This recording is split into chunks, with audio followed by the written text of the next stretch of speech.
Budweiser presents the world's first star in your own radio commercial. Okay, guys, whenever you hear this sound, insert your name. Hi there. Your name. Sorry I'm late. Sometimes there just aren't enough hours in the day to be a neurosurgeon and a swimwear model. Oh, am I thirsty? How about it? Your name. Got anything tall and cool? Oh, Budweiser long necks, though. Your name. You are so thoughtful. But of course, Bud's the first choice for every occasion.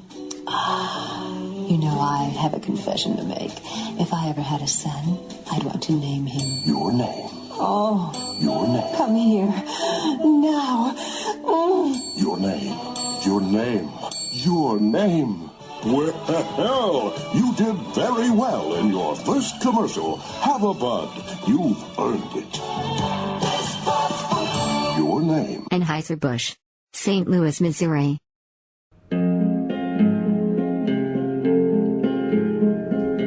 Hola, mi amigos. I am Don Diego Juan Enrique Pablo Emilio Gutierrez Matianas Olejas Santiago. And I am the greatest Spanish romantic movie star who has ever been filmed and shine up there on that great silver screen.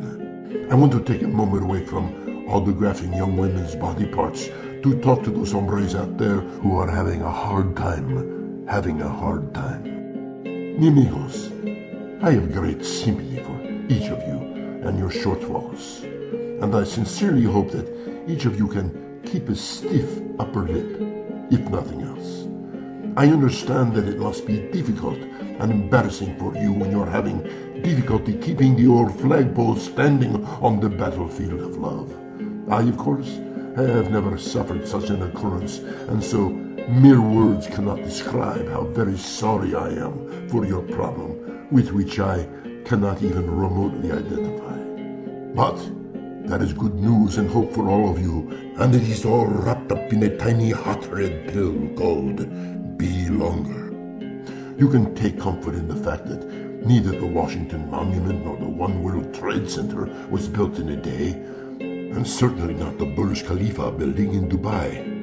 But with Be Longer, you can erect your very own monument in as little as 30 minutes. And then you and your love mate can be reclining in your very own twin hot tubs at some resort mountaintop getaway after planting your flagpole of love. So don't wait another moment, amigos. Call 800-256-6437. That's 800-BE-LONGER for a one-pill-free trial. See, absolutely free for one pill, because the makers of Be Longer do not want to make it any harder on you than it has been up to now, or else there would be no reason to buy Be Longer. It is a marketing strategy, you understand. Now I must return to my autographing session, and then I will be off to my twin hot tubs overlooking a beautiful mountain vista with Selma Hayek. Adios, mi amigos.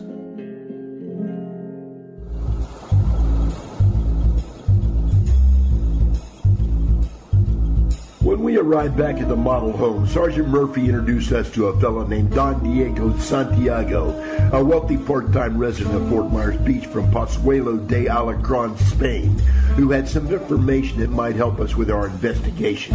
Sergeant Murphy gave us a briefing on the status of his team's crime scene investigation so far. He said that at this point, evidence showed that the killer got blood on his hands and had transferred it to Mrs. Mandrin's left arm and hand. The killer wiped most of the blood off with a dish towel we saw on the floor during our walkthrough. Murphy said the killer had inadvertently missed an area under Mandrin's left forearm where he had left a partial print. He wasn't sure at this time if there were enough points on the print for a positive identification. Our theory that Mandrin was wearing expensive jewelry was confirmed when Detective Julie Portner interviewed Mandrin's ex-husband. Tony took the call from a Detective Portner and put it on the speakerphone. A Darth Vader ringtone, Tony? Really? Yeah, he's my favorite villain. Hello, Julie? Hi, Tony. I have some info for you guys. Hold on, Julie. Rick is right here with me. I'm putting you on the speakerphone. Hi, Julie. We're both on. Hey, good looking. Hey, back at you there. What's up, Tootsie? Oh, so it's Tootsie again, huh, Brick? I thought you were out of circulation. Yeah, sorry, Julie. Yeah, I am out of circulation. You know, but old habits are kind of hard to break, you know? Yes, I know. But if your circulation ever gets flowing again, just give me a call. Yeah, Julie, I'll keep that in mind. So what have you got for me? Well, a couple of things come to mind. I mean about the murder, Julie. Just about the murder. Well, okay. Mrs. Mandrin's ex-husband, Carrie Mandrin, just came by. I just interviewed him and took his statement. He said that his ex-wife would definitely have been wearing a very expensive wide band, 2.5-carat diamond ring, and a white gold engagement ring. Oh, and possibly a matching necklace that she had inherited from her mother. Together, they are valued at, hold on to your hats, $40,000. Wow. Yeah, double wow. $40,000. Well, robbery is more than likely the motive for the murder, Brick. Yeah, it could be. Julie, did he say why the heck she would wear such expensive jewelry just to babysit a house? Mr. Mandrin said that the prospective buyers for those kinds of homes are typically very rich, and his ex-wife thought the jewelry would impress them and let them know that she was on an equal level with them and not just some ordinary real estate agent. Mr. Mandrin said he tried to convince her that it was risky to show off the jewelry like that, but she told him that he was being silly and wouldn't listen to him. Yeah, well, it turns out he was right. Yeah, she should listen to him next time. It's a little late for that, Tony. She's dead. He's priceless. Wait, I meant she should have listened to him this time. Sure, pal. Jeez, real nice, guys. Anywho, did you get the impression that Mr. Mandrin might have had something to do with this murder, Julie?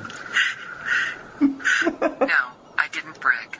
In fact, Mr. Mandrin said that they were in the process of reconciling. Money doesn't seem to be an issue with them. Mrs. Mankin comes from a wealthy upper-class family, and she inherited a great deal of wealth from her parents.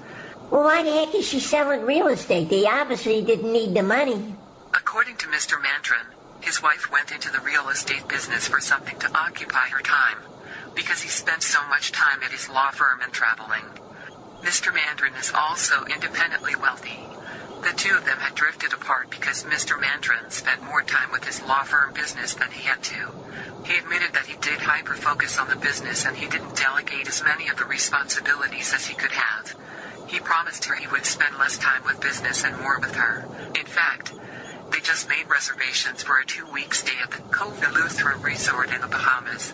The Captiva Island, wow. Now, will you check that out, Julie? I already did, Brick. I confirmed that Mr. Mandrin did make those reservations last week. I told Mr. Mandrin and that one of you would be in touch with him if you needed additional information. Thanks, you're really good, Julie. Well, stud muffin, you should know. Yeah, Julie, I meant... Right. I know what you meant, Brick. Hey, Brick, what's a stud muffin? It sounds like something pretty hard. Yeah, sometimes. What's so funny? Nothing. Don't pay any attention to her. Julie, did Mr. Mandrin seem appropriately upset over his ex-wife's murder? Stop it, will you? What's going on? Sorry. He is devastated, Brick. I'm very good at judging people's feelings. Yeah, Julie, I know you are. Except for yours, apparently. Yeah, I gotta admit, I am a little hard to figure out sometimes. Yeah? Tell me about it. Hey, what are you guys talking about? Later, Tony. Thanks, Julie. I think we're gonna have this case wrapped up by tomorrow. Everything is falling into place just like I thought it would after Tony and I did our walkthrough at the crime scene. Hey, Julie, will you confirm the Mandrin's financial situation for us? We are working on that right now, Tony. Oh, and Julie? Yes, Tony? Can I call you Tootsie? I'm not out of circulation. No. Tony? Yeah, Julie? Remember the Halloween party? Situation. In front of everybody. Oh, boy. Oh, yeah, the Halloween party situation when I... yeah, sorry about that, Julie. I really thought you were wearing something under that ghost sheet costume, you know? Tony? Huh? Can I talk to Brick off the speaker, please? Oh, yeah, sure, Julie. Here he is. Yeah, thanks. Julie, you gotta admit that was one of the best Halloween parties ever. No, Brick. I don't have to admit that.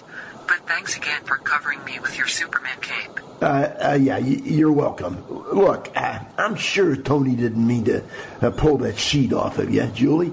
Yeah? Then why did Tony do that little victory dance when everybody cheered? I can't explain that, Julie.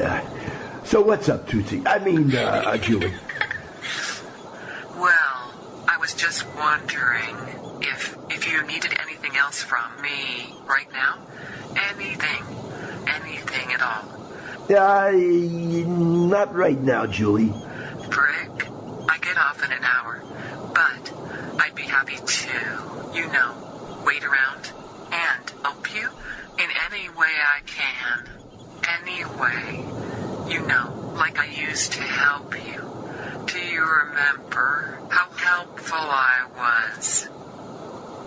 Yeah, Julie, I remember. You were so helpful, it hurts sometimes, But what I really need right now is a confession from Mandrin's murder. Well, I'm sure you'll get it, Brick. You always get it. But if you need to get anything else from me, you might have missed that boat, Jack. See you around, Stide Muffin. Yeah, Julie, see ya. What's wrong, Blake? You sound nervous. I think Julie's been visiting UrbanDictionary.com just like Fada has.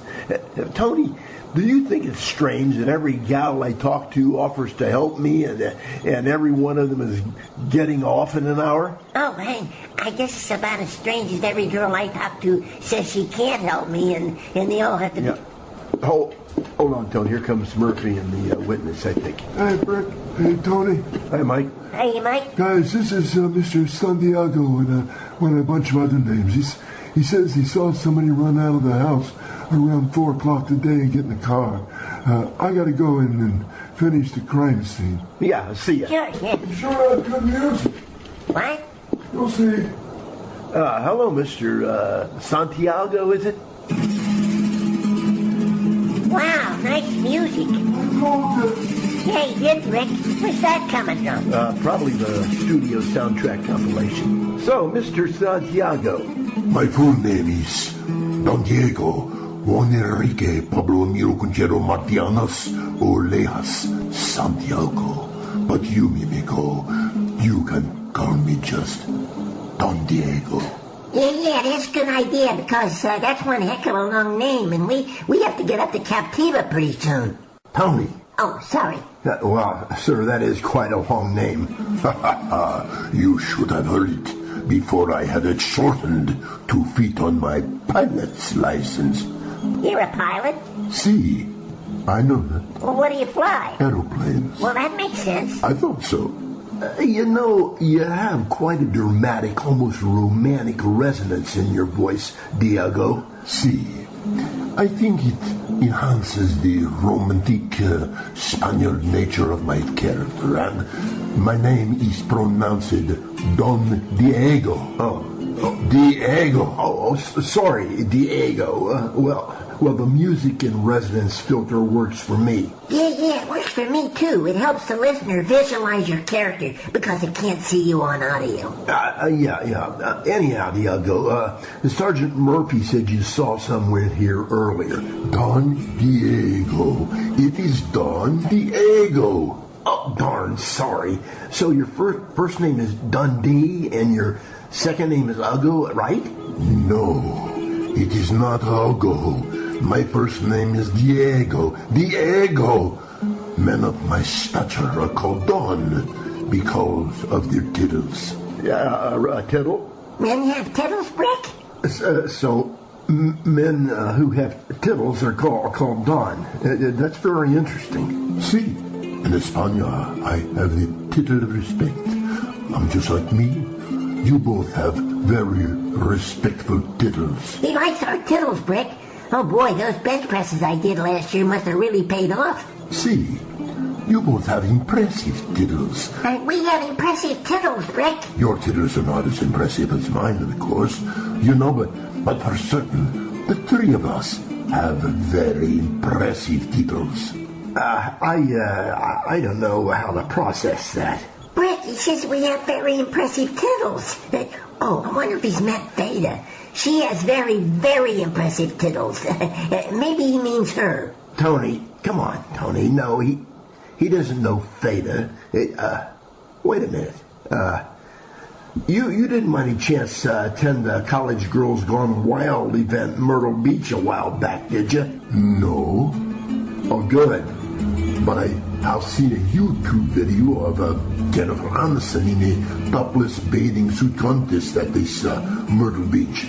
You know, I did not think she would do such a thing, but I am glad she did. So, who is this Theta you're talking about? With the nice tittles, Detective Goomba? Oh, she's... Don, are you talking about, anatomical tittles? What? Tittles, tittles like up here in the anatomical tittle area? No, there are tetas. Potatoes.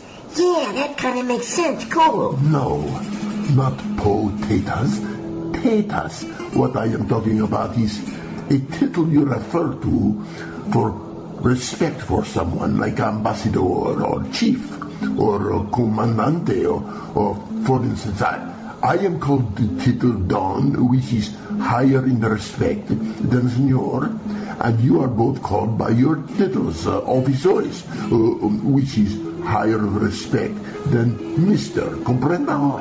You understand? Oh yeah. Now I get it. Well, I don't get it. Oh, he means titles, Tony. You meant to say titles, right, Don? See? Yes, titles is what it is, no? No, I mean, yes, you did say tittles. I did not say tittles. I said tittles. Yeah, right. Now I'm really confused. Yeah, well, anywho, guys, Don, our titles are detective. We're detectives Benson and Goomba. The detective is higher than officer, like Don is higher than Senor. Oh, lo siento mucho. I must sincerely apologize to you both, Detective Benson and Detective Goomba. Titles are muy importante. Yeah, they are, but Do you know something, Detective? What? Just before, when you said you were detectives Benson and Goomba, you sounded so much like, James Bond? See. You sounded just like James Bond. Yeah, James Bond. See, it was on the tip of my tongue. The tip of your tongue? I didn't know the tongue had a... Get your mind out of the gutter, Tony. Tip, Tony. He means tip. So you meant I sounded like in the movies when James Bond says, See, in the movies when James Bond says, my name is Bond, James Bond, you sounded just like him. Yeah, only completely different. See, completely different. You know, probably because I saw the James Bond movie in Espanol. So it was more like this. Mi nombre es Bond. Diego Bond. See, Diego is James in Espanol. Like I am Diego, but I'm not James, you see? Yeah, Don DeVito. And like I said, I get that a lot. Yeah, he does get that a whole lot, Don DeVito. At least once in every episode. Por favor, mi amigos. I am Don Diego, not Don DeVito like the little cussing guy from the Goodfellas movies. Getting people's names correct is muy importante, verdad? Yeah, Brick, getting people's names correct is muy importantly. What's a pibble? I don't speak Spanish. Tony, he means people. See, people. Don Diego, getting names right is very importantly, and it is Sinbad, or whatever that other word is. Yeah, Don Diego. It's extremely important, Natalie. Miss Zelda Sibling Odsnyder calls me Detective Gumballs. It's very embarrassing. Yeah, anyhow, we all agree that getting names right is the right thing to do. Oh, okay, now, Now, Don Diego, Sergeant Murphy says that... Espera, por favor, please. Wait. Mi amigos, my name is Don Diego. You know, like the breakfast waffle, you know, like let go my ego, set it free, you know? Ego, Don Diego. You're not emphasizing the ego part correctly. You are sounding like ego, but no, it is ego. It is like connected with the first part, like Dundee, Don Diego. You see, not like Dundee, the crocodile guy, but do you understand? And in the second part, it is like ego. Remember the waffle thing. So let's say it together, shall we? I will even keep the music going to set the mood for you, okay? Yeah, okay. Oh, wow, Rick, we're gonna get to talk with Diego's romantic Spanish background music. Cool, huh? Oh, yeah, cool beans. Here we go. Don. Don? Si. Bueno. Now. Diego. Bueno. Now, all together. Don Diego. Don Diego. Oh, I forgot the Don part. Don Diego. Excelente.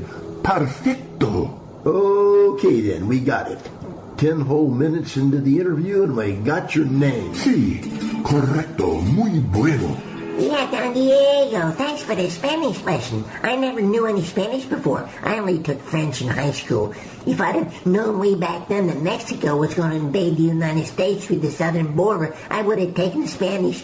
Everybody was expecting a resurgence of the French after World War II, but it turned out that the French only surrenders. It doesn't invade, so I'm pretty sure we'll never have to yell at them to stay off our lawns. Well, now that we all speak fluent Spanish, can we talk about what you saw here this afternoon, Diego? Diego. Sorry, it won't happen again. Yeah, Rick, Don Diego, you should practice your Spanish. Saying names right is important. Calling me Goomba all the time is very irritating. I never call you Goomba. Yeah, but if you did, it would be irritating. I'm just saying, you know. No, I don't know. Sorry, Don Diego. Now what about... Detectives. Names are muy importante. Yes. Now, about the man you saw today, we'd like you... Detectives. Names are so muy importante that I use it to demand that everybody should call me by my entire name because it is such a famous and glorious name of my grandfather, who was the greatest movie star of España ever born. I was named after him. Your grandfather was a famous movie star? See, I know that. As I just said, I was named after him. So we have the same name as you? Of course not. I have the same name as him. I was not named on the scale. How do you say it? Oh yes, I was not named before him. You see, in the timeline of important events of life, he was named before me. So, naturally, I was named after him. Oh, yeah, I see. Big difference, Rick. It's important to keep the timeline straight, Rick, or we might create a pair of ducks. A pair of ducks? I think he means a paradox, Diego. Tony's a big fan of, the 12 Monkeys and other time travel shows. Oh, sí. Yo también. Mis favoritas are the Terminator and Back to the Future because they ignore the paradox. Yeah. Anywho, Diego, I don't think I've ever heard of your grandfather. Me neither, Diego. Well, he probably never heard of you either. You got a point there. Yeah, it's a real good point, Don Diego. You're catching on to the Espanol very quickly, my little friend. Well, that makes sense. My mom told me I was the smartest kid in the family. When did she tell you that, Tony? When I turned 18, I scored 80 on my IQ test. It's the highest score I ever made. The mom said they told her not to worry because I was high functioning. Anyway, it was a long time ago in España. My grandfather, he was the greatest movie star ever to be filmed and shine up there on that great silent silver screen. All of the women loved him, and all of the men were envious of him. The women would shout, Don Diego, Juan Enrique, Pablo Emilio, Quintero, Matiana, Soria, Santiago, nosotras te amamos. And they would throw their underwears to him. The men, too, would shout things and would throw things, but not their underwears. Wow, Brick, you're famous and the women really like you. And women don't any underwear you, Brick? No. Well, not always. Look, guys, can we get this interview done? Don Diego, we have to go to South Seas Plantation to see a guy who might be the same guy you saw here. We think he might be the killer. Please, tell us about this guy you saw at the house today. Certainly, Detective Benson. I am sorry. I was just making the smell talk. The smell talk? Small talk, Tony, small talk. Oh. Diego, remember, one detective only. It's Detective Benson and Detective Goomba, and we're... Ah, do you... Before you say it, Don Diego, yes, I know, I sounded just like Sean Connery in The Hunt for Red October when he says, one ping only, Captain. Who? What? Perdóname, Detective Benson. Who is this Sean Connery and what is this Hunt for Red October, Detective Benson? Sean Connery is James Bond. No, it's the lad. Daniel Craig is James Bond. Yeah, Brick. Daniel Craig is James Bond. See, and sadly, they just kill him off in his new movie, No Time to Die. What? They killed Daniel Craig? Oh, wow, did Alex Baldwin do it? No, James Bond is dead. But you just said they killed Daniel Craig in his new movie, No Time to Die. Don't say that. Well, you kinda did, Diego. No, I said they killed James Bond in the new movie. Yeah, but you said Daniel Craig is James Bond, and they killed him, so who's dead? Bond is dead. But Daniel Craig is James Bond. People have to know who to send flowers to, and... Will you two guys stop? Please, stop. Okay. Stop. Okay. See, don't give yourself a heart attack. It's just heart attack, Diego. Leave off the on part, okay? Look, Don Diego, I was just trying to explain to you that Sean Connery used to play James Bond way back before Daniel Craig did, and Sean Connery also played a Russian submarine captain in the movie The Hunt for Red October. And in the movie he said, one ping, Captain, one ping only, to the sub-commander. Why did you not just say that? I did just say that. Yeah, he did just say that. And by the way, Sean Connery is dead, Don Diego. It is Don Diego. Sorry, I'll practice, Next time I'll be so good you'll think I'm Spanish. I can assure you, my little amigo, I would not think you're Spanish. Sorry, don't hit or anything. Jeez. So, Detective Benson, why did you go through all this about one ping only? Because typically when I say it's one detective only, the girl says that I sound like Sean Connery in The Hunt for Red October. What girl says this? What is a ping, Detective Benson? The one ping only is a running gag. You'd have to see the movie to get the full meaning about the ping, but the whole thing is, a callback or an internal illusion. And, well, typically it's a girl I'm talking to in this situation, so you should be a girl in this situation. Then the scene would make sense, and it'd flow as usual. great for laughs, you know. But as you can plainly see, Detective Benson, I am not a girl, and no one is laughing. No, Rick, he's not a girl, and there is no laughing. Definitely not a girl, and there is no laughing. Yeah, I know he's not a... I know you're not a girl, and you can't hear the laughing because there's no cheap laugh track. It's just that, well, he wouldn't have had to be a girl in this particular running gag. I'm just saying that in this situation, if you were a girl, it would be consistent with the storyline so far. It's always been that way so far. So, I guess we can all agree. I am not a girl, no? No. Yes. Oh, I meant yes. Why no? Well, I'm not usually a girl. And it has always been that way for me. Well, almost always. There was a time when I was young and confused. But no more. Now I'm a man. All the time. I even gave all of my Village Pickles albums to Goodwill. I kept my Judy Garland and Barbra Streisand collections, of course. Oh, yeah, of course. I'm pretty sure he's a man, Brick. Well, at least from the waist up.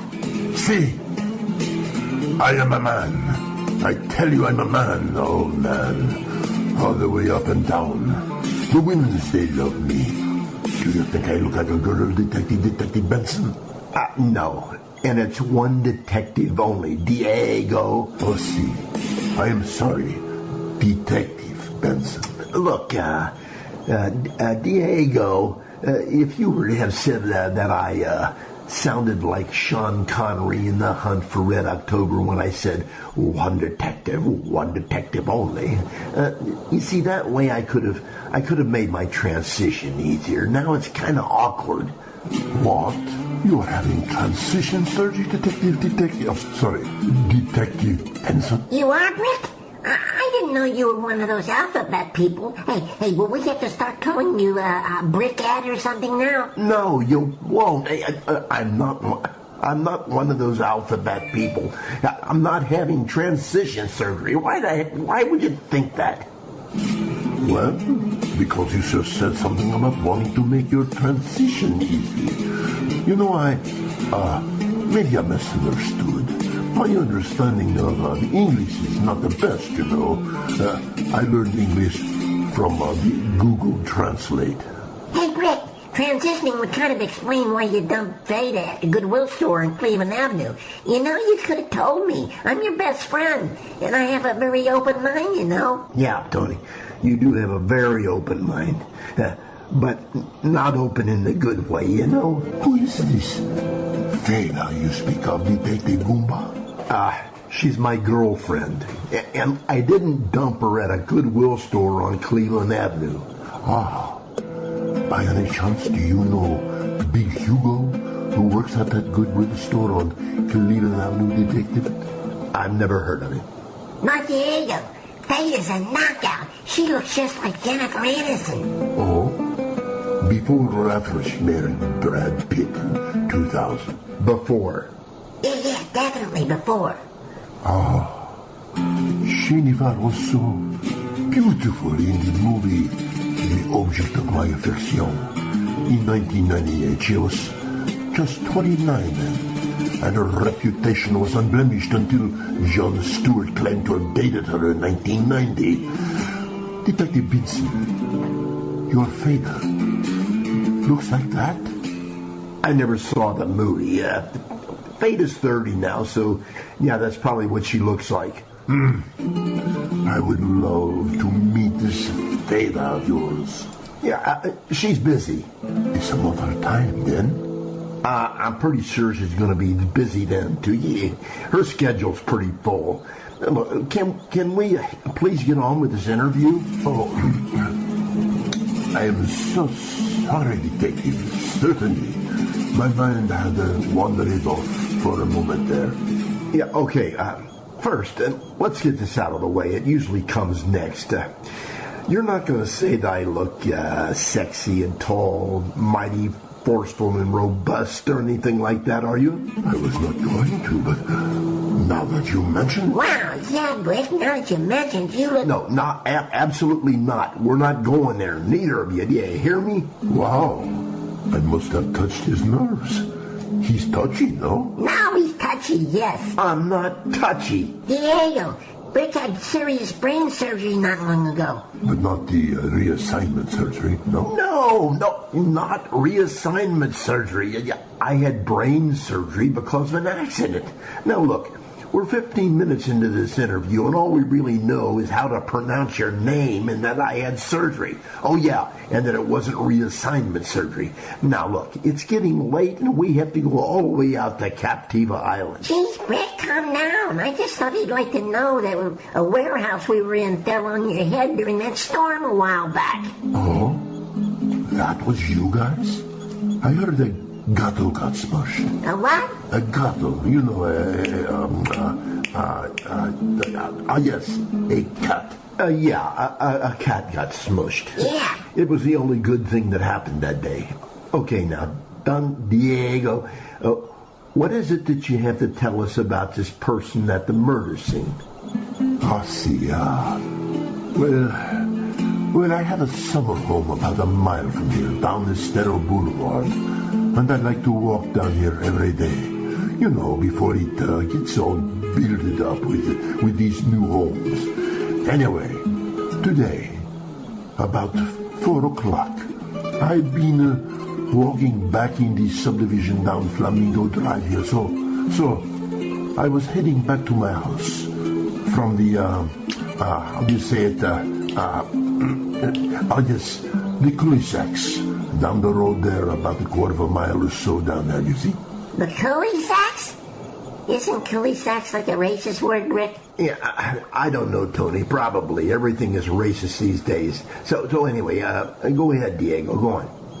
Well, I was just about 200 meters from this home when I saw a man in a white shirt come from that home and run to a small blue car parked a little way up there towards the Estero Boulevard.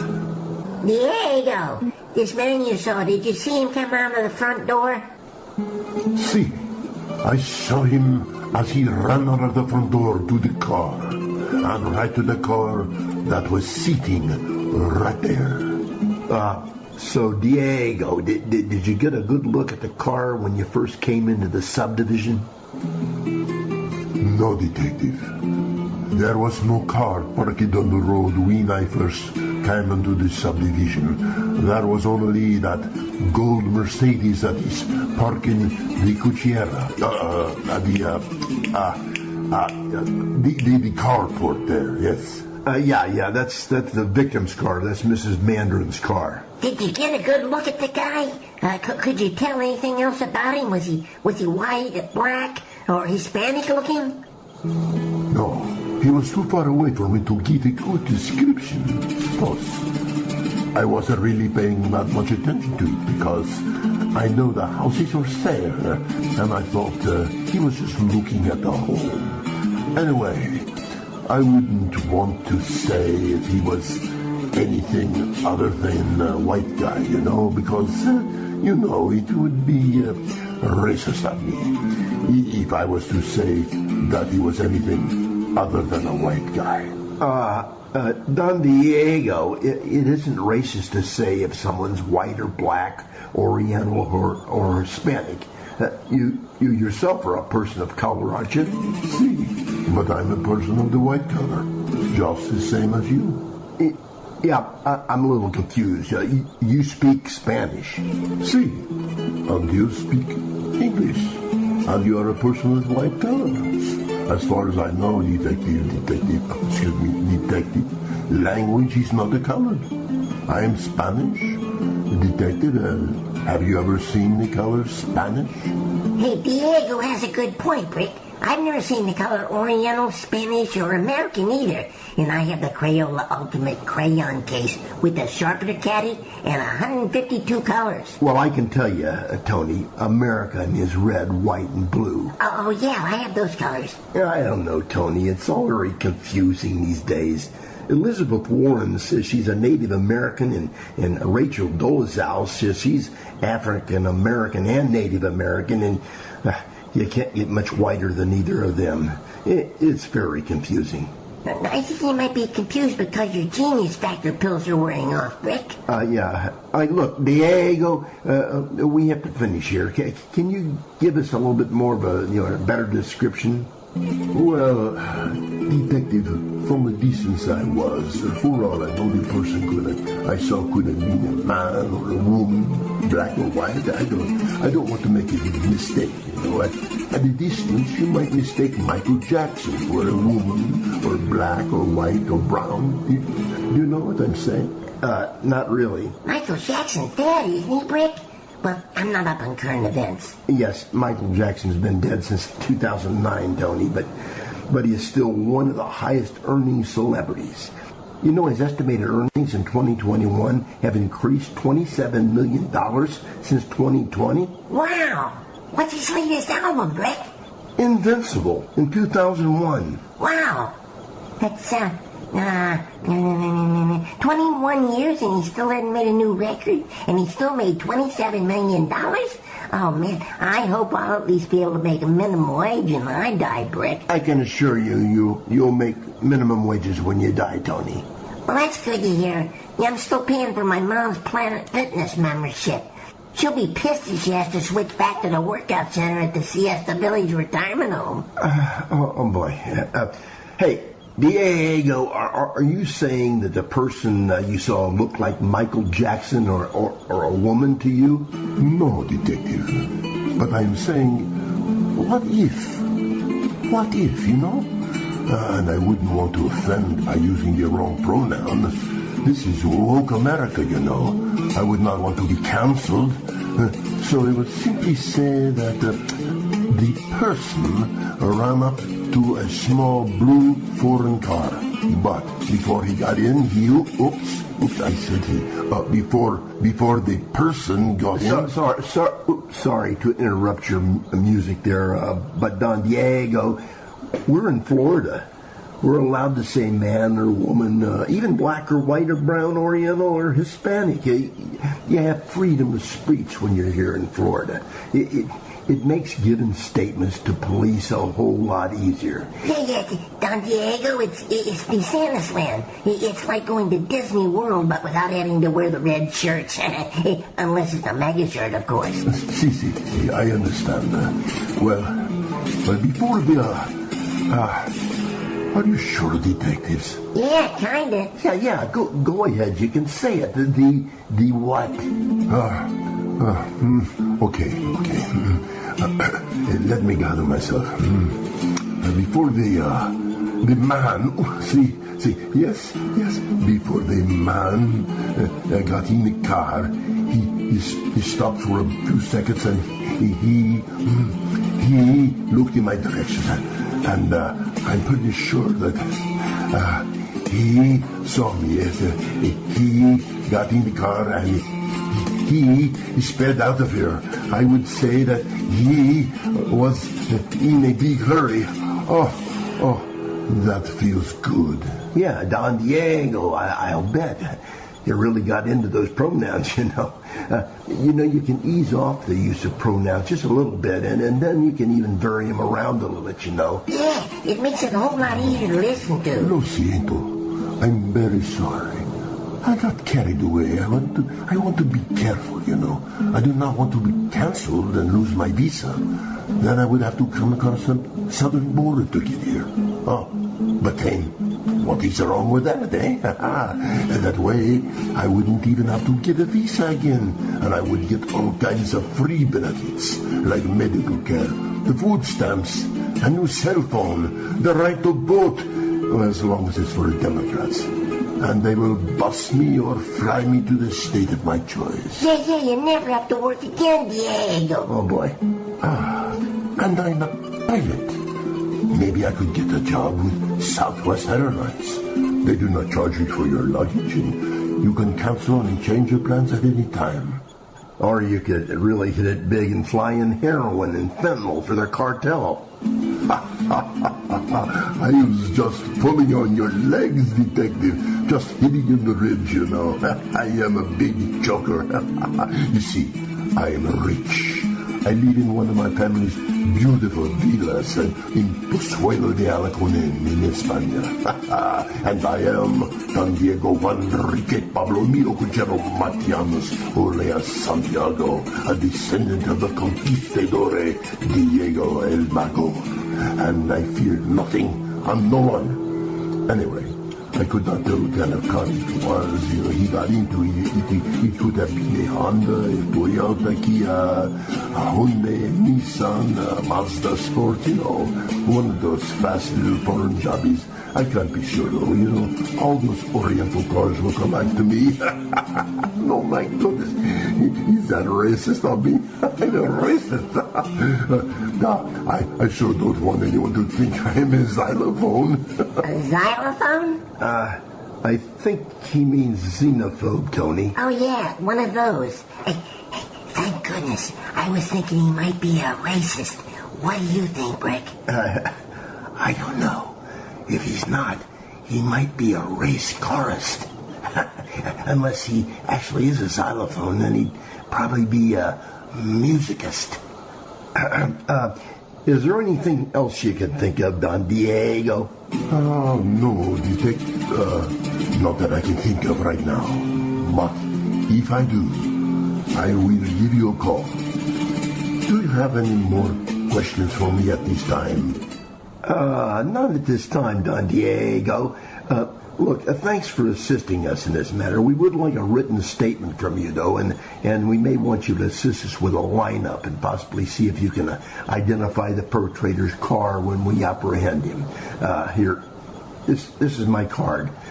Hey, look, do you mind coming by police headquarters tomorrow to give us your statement in writing? Seguramente, detective. Seguire or what? Oh, I'm sorry, detective. I mean, sure. Well, thanks a whole lot, Diego. Hold on, Diego. When you say sure, do you mean it is in your mind and you do not want to come by to give us a statement, or that you do have it in your mind to come in and give us your statement? See. See? See what? C means yes, Tony. Oh, see. Yeah, I see. No, wait, I don't see. So he minds coming by to give us his statement. Yeah. Wait a minute.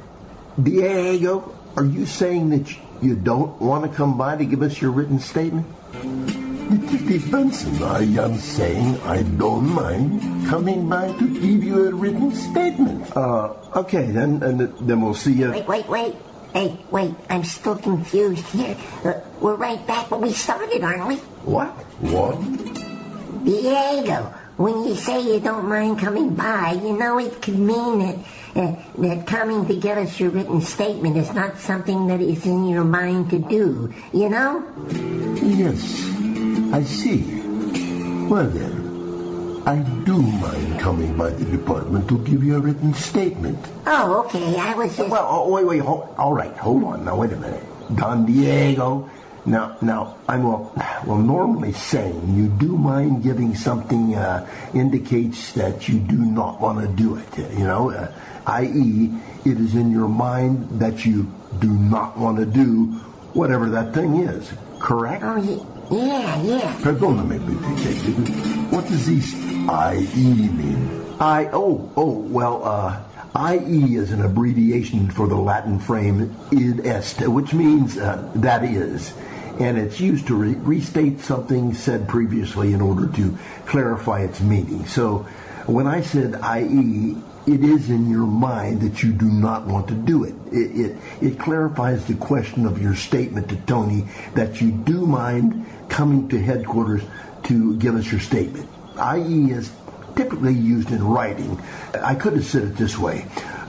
Normally saying you do mind doing something indicates that you don't want to do it. That is, it is in your mind that you do not want to do that, or whatever that thing is. Yeah, I was just about ready to say that.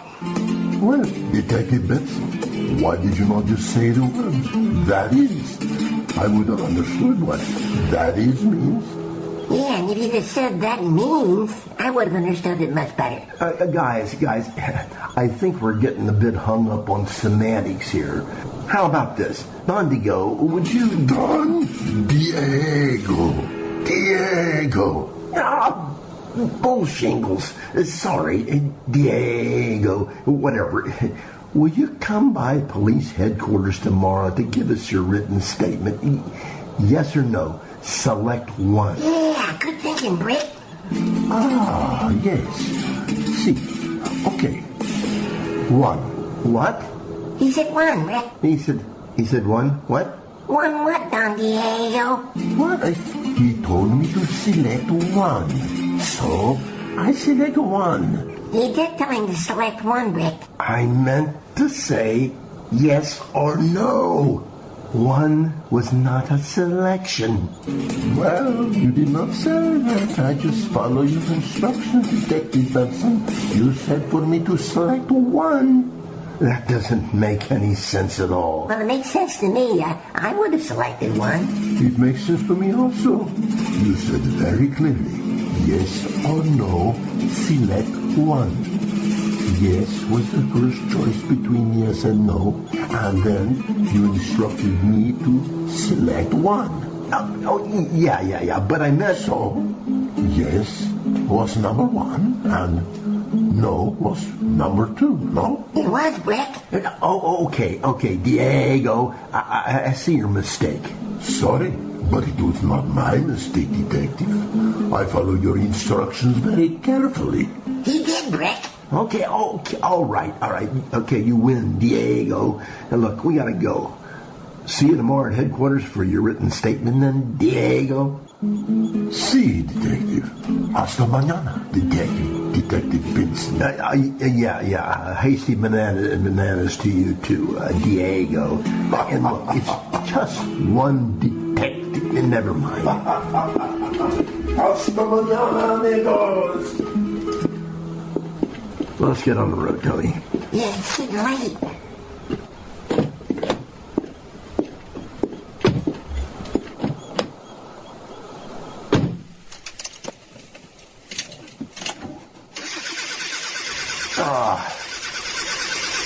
Come on, you piece of scrap. That don't sound too good, Brick. I don't know why I keep this. I guess it makes me feel like Columbo with his Pugo. One of these days that ain't gonna happen, you know. Yeah. Put the play scanner on, will you? Sure. That so-called interview with Diego got pretty insane there at the end, Tony. Hopefully the information about the color of the car or something will be helpful. Well, why couldn't you just say that he was going to come to the station tomorrow and give that written statement? But you know he was right when he said you told him to select one. You started all that confusion, Tony. What, me? Yeah, you. I asked him if he would mind coming by tomorrow to the station to give a written statement, and he said he didn't mind. I understood that he said he was coming by, but then you started questioning him about having it in his mind and stuff like that, and everything got all mixed up. Well, excuse me. I was just trying to be precise. I was a little confused. That's an understatement, Tony. Talk about confused. I think those Genius Factor pills are worn me off completely now. I feel like I'm coming down off of a crack cocaine high. Rick, how would you know what that's like? Well, I wouldn't know from experience, of course. You know, but I've seen videos of Hunter Biden talking. Oh, yeah. We better get over to Captiva quick and pick Powell up before I forget what we're doing. Yeah, good idea, Brick, because I'm not sure what we're doing now. Hey, Brick. Yeah, Tony? Do you think that I might get some of that cool music like Diego's to play when I'm talking? Probably not. But that's above my pay grade, Tony. But maybe for when you're thinking.